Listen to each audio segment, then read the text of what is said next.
This video is step number 13, which is the final sanding of the end table. So we've already sanded pretty much everything with 80 grit or 100 grit sandpaper.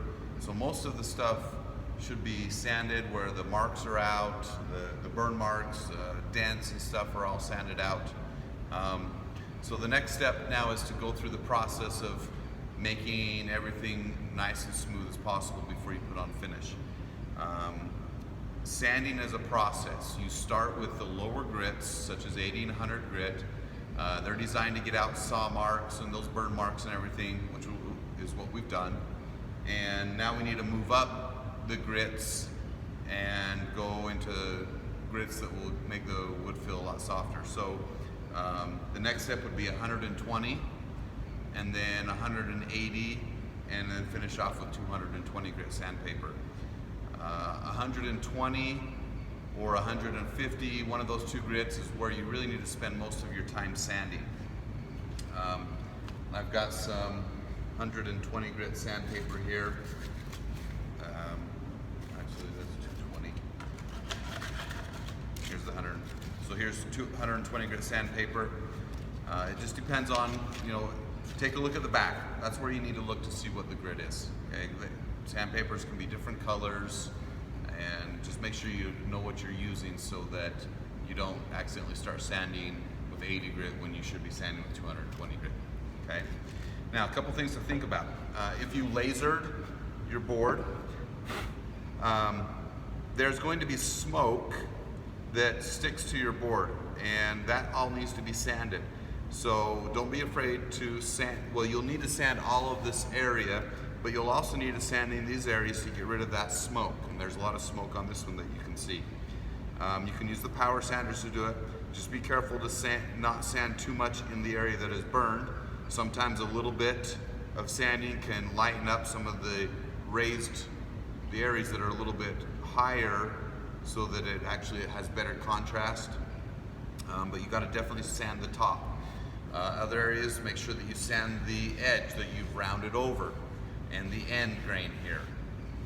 On the back of the top, you need to sand around this edge. You don't necessarily need to sand in the middle here because that'll be covered, but you will be able to feel around the edges, so sand those edges, okay?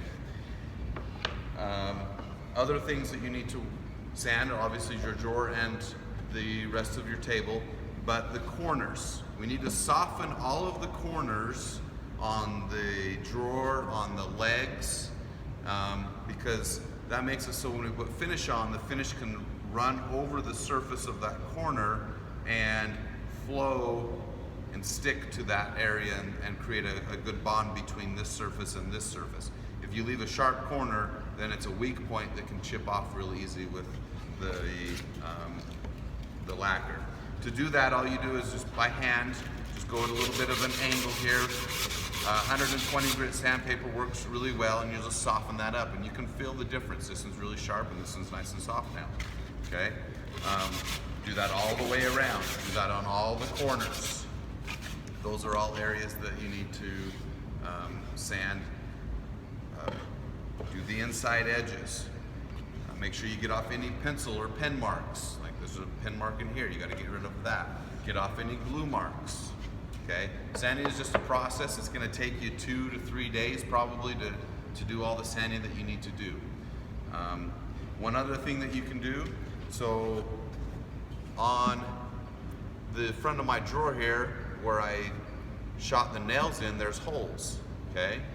And one way to get rid of those holes, it works really easy, is put just a little bit, a tiny dab of wet glue there. Take the sandpaper, do some sanding, okay? So you start getting a little bit of sawdust build up, and then sand that sawdust over that hole, and that sawdust sticks to the glue, and you sand off any raised up glue and stuff and makes it nice and flat, and it'll fill that hole in with a little bit of sawdust and glue mixture there. You can do that to cracks in knots as well, as long as they're not really, really big, okay? That's an easy way to take care of cracks and small cracks and little holes. So work through all those grits and finish it up with 220 and then you're ready to get it signed off.